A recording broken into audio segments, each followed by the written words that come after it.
એવું ભયંકર પ્રદૂષણ છે કે એ પ્રદૂષણ આપણને એવું નુકસાન કરશે કે તમારા ગામની અંદર કોઈ બહેન કે દીકરાનો જન્મ થશે ને તો એ દીકરાને અસર પડશે કેમિકલની એટલી બધું પ્રદૂષણ ભારે પ્રદૂષણવાળું છે।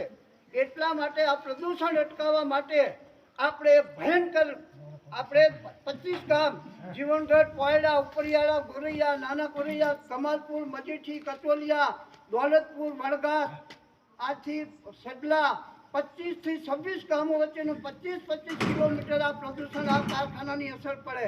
એટલા માટે આની ઉપર આપણે ભયંકર બધા ગામોને મળી અને આનું આપણે પ્રદૂષણ અટકાવવા માટે એક ભયંકર આંદોલન કરવાનું છે અને એવું આંદોલન કરવાનું છે કે એ લોકોને આપણે બતાવી દેવાનું છે કે ના લોકોએ અમારી સામે આંદોલન કર્યું।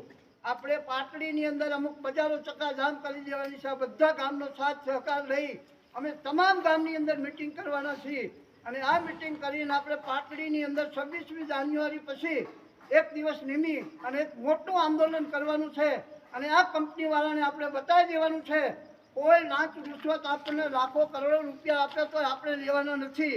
અમે સરપંચે પણ કહી દીધું કે તમને કોઈ લાલચ આપે તો લાલચમાં તમે અટકાતા નહીં।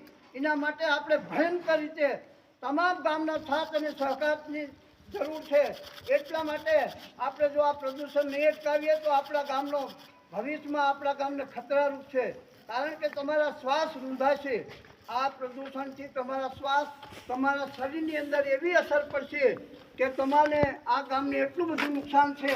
આપણને તો ઘણું બધું નુકસાન છે કારણ કે પવન આવે એટલે આપણી બાજુ જ આવવાનું એટલે આપણને જીવનગઢને તો ઘણું નુકસાન છે।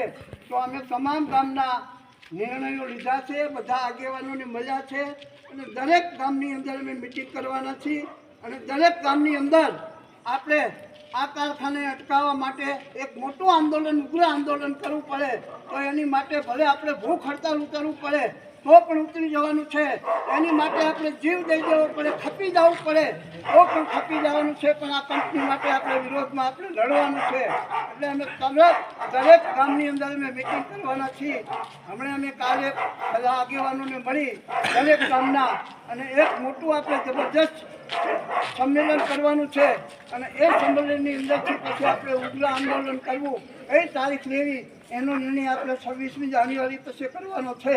પણ આ કારખાનું જો બનશે તો આપણને ઘણું માલ ઢોરા ખેતી વાડી બાજુમાં આપણું વાન સરોવર તળાવ છે એ કોરી તળાવડી છે એ પાણીને પણ નુકસાન કરશે। એટલા માટે કંપની બને છે કંપનીને અટકાવવા માટે આપણે દરેકે સાથ અને સહકાર આપવો પડશે। જો તમે આ કંપનીને સાથ અને સહકાર નહીં આપો તો કાલે સવારે એ લોકો આપણી માથે ચડી જશે અને કંપની હજુ બનતી છે તો આપણે જો આવું આંદોલનની ચમકી આપશું આપણે લડશું તો એ કંપની બંધ થશે। તો આની માટે પણ આપણે ભેગા થયા છીએ। દરેક ગામની અંદર અમે મિટિંગો કરવાના છીએ અને આની રજૂઆત કરવાની છે તો દરેકે આની અંદર ભાઈઓ બહેનો માતાઓ જ્યારે બહેનોની જરૂર પડે તો બહેનોને પણ આની અંદર આપણે લેવાના છે પણ આ કંપની સામે આપણે ઉગ્ર આંદોલન કરવાનું છે। એ કંપનીને હજુ બનતા પહેલાં આપણે જો આવું આંદોલન કરશું તો કંપની અટકી જશે। હમણાં આપણે સોરડી ધાંગધ્રાની બાજુમાં સોરડીમાં કંપની બનતી હતી એ લોકોએ ખૂબ મળીને આંદોલન કર્યું તો કંપની બંધ થઈ ગઈ।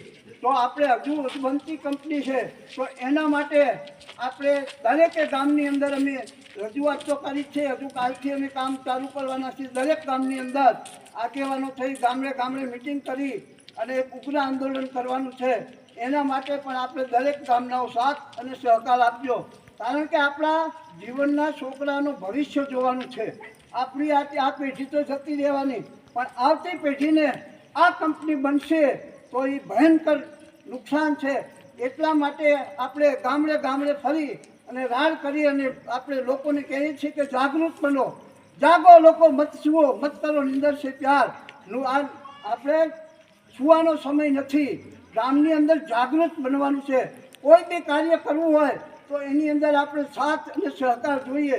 ટેકો આપો તો આપણા ગામનો વિકાસ થાય, સાથ અને સહકાર થાય।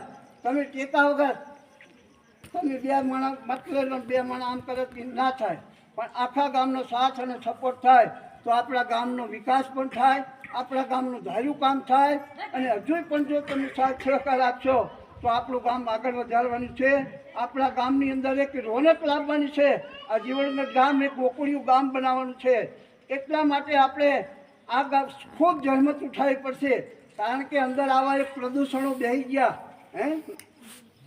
એ દૂષણોને આપણે નાશ કરવા છે.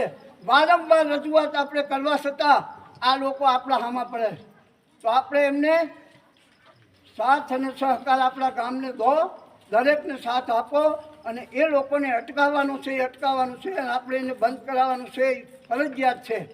કારણ કે બહારના લોકો આપણા ગામની અંદર આ દારૂના અડ્ડા ચલવે કહો